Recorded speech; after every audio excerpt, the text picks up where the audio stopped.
going home in a minute. I'll show you my baby.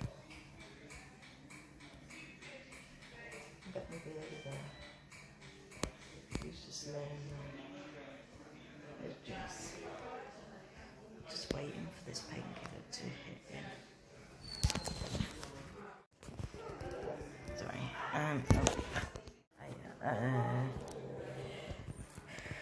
Painkiller drip before I go home. Alright, got phone call.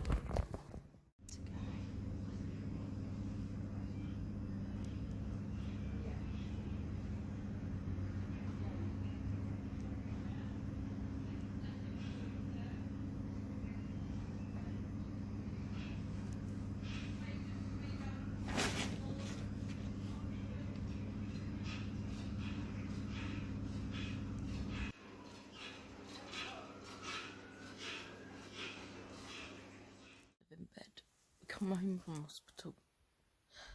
I did not get any help. They just sent me home. Basically, my tumour has got bigger last time I found out. My Desmoid tumour. And the specialist on the mainland has said they're just going to watch and wait for it to grow. But I'm in pain constantly. And then I said I don't want to wait for it to grow. I want it sorted. And then yesterday morning, well, the last 3 days I've been in lots of pain, and probably me doing that long walk probably did not help my tumour any good.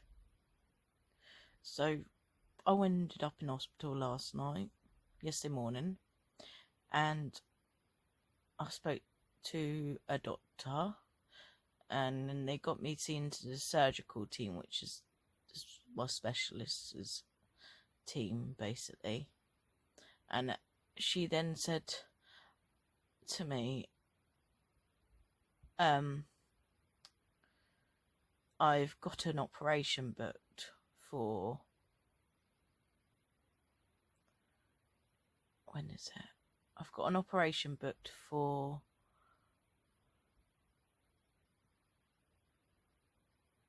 about 6 weeks' time. Once this corona's gone over and done with, then I'll have my operation through the post. I'm on a waiting list. I said, oh, that's good news. I'm glad to hear that. So I don't really want you to end up in hospital again, because I don't want you to risk your chance of getting corona and then you can't have your op. So try and stay as far away as the hospital as you can. Then I got a phone call from my specialist. I said, I'm in hospital. And he said, are you? What's up? My tumour's got, pretty painful. I said, it's in pain the same as usual where my tumour is. And they went, yeah, but it's normally upper. I went, yeah, it's upper, but it drags down to my tumour. It's in that whole area, from here to here. So it made it look like he tried to make me look like I was lying. And he goes, tumours are not painful, Desmoid tumours. He didn't, but made me laugh because he looked up online. No, when he started to be when I found out I had a Desmoid tumour, he says, I'm moving you to another specialist for this one because I don't know anything about Desmoid tumours. Now all of a sudden he thinks they're not painful. I said, well, they are, because there's other people on this. I'm on a support group on Facebook, and there's a lot of people with Desmoid tumours, and they find it painful. Some people don't, some people do, and especially when they grow, they can hurt more. So I said to the lady, can I have a CT scan before I spoke to a specialist on the phone? She went, no, because you're going to have an operation. I don't want you to risk getting cancer. I've not even had a biopsy, by the way, with my tumour. So I don't even know if it's cancerous or not. They've not even, you know, some desmoid tumours can turn cancerous. So I don't even know. They've not even tested it. And basically, I said to my specialist, I said, yeah, I've heard good news. Got an operation booked. Have you? That's the first I knew. I went, apparently you phoned up and to the hospital in Southampton and said that I need to be on a waiting list for an operation. He went, no, I didn't. There's no operation booked under your name. I was like, so they just basically lied to me. Basically, they lied to me to get rid of me out of the hospital. Get me out of the hospital and not come back for this operation because I've got an operation. So far as I know, is I've got an operation booked. But my specialist has already said that I haven't. So something's lying between there. Someone's lying between there. Well, obviously, I'd say she's lying to get rid of me, because it's funny how when I was just before leaving, I wouldn't even left the room and people were trying to get in that room already, and they gave me Buscopan because they think it's my IBS. I know the difference between IBS and it still hurts now. It's like sharp stabbing, scrunching pains, and it's like they said to me last time, if tramadol's not working, they'll give me something higher. They haven't even bothered giving me anything higher. They were meant to give me something higher, but they ended up not even giving me anything higher, like, you know, from tramadol. They didn't even bother giving me anything. They just sent me home with my tramadol and my pain. Well, they said just take paracetamol. I went, I'm on tramadol, so I'll take tramadol and paracetamol. But I don't want to be on painkillers and tramadol. I'm having constant nightmares, literally 24/7.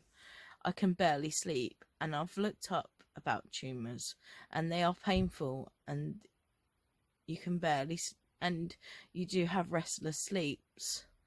And they keep saying to me, I thought it was like, but it's not. It's just a bit shine. They keep saying to me, there's nothing wrong. So I'm going to fight this. Sometimes I want to give up hope, but I'm going to fight. I'm going to fight to get this tumour sorted because it is painful. I need to move. I need to get my doctor. I phoned up my doctor today. I'm waiting for a phone call, and I'm hopefully going to get myself moved to another hospital so that maybe another specialist can do something about it.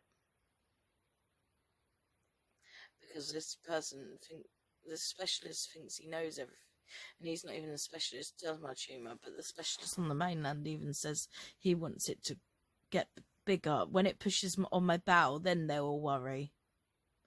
But what if it's too late? What if it's on my blood vessels, and when I'm sick, I'm bringing up blood, which is a sign of it being on my blood vessels, which I already know it's on my blood vessels, but they just don't tell me that. I know that because it's on my letter, my piece of paper that they gave me when I got discharged last time I was in hospital. So yeah, I'm back to square one still, and sometimes I just want to give up hope. And I'm not going to give up hope, because I'm going to fight this. I've just took my tramadol and my painkiller. I'm waiting for them to kick in so I can go back to sleep. But it's like a growling, gurgly, like, I don't know, it's like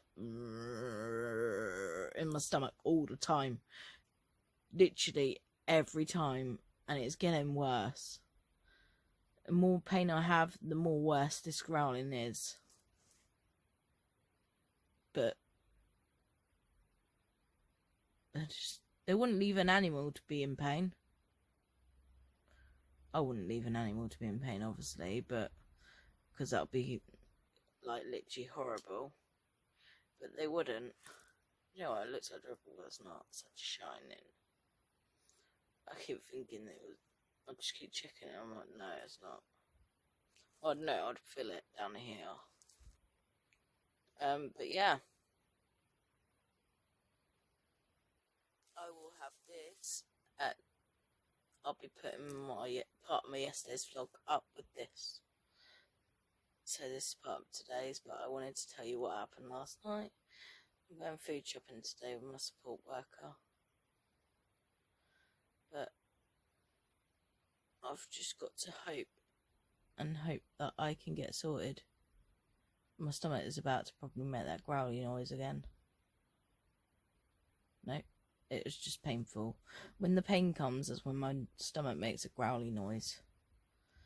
Has anyone writing, like, message me on here, comment down below if they have a Desmoid tumour and know, you know, what the best hospital to go for.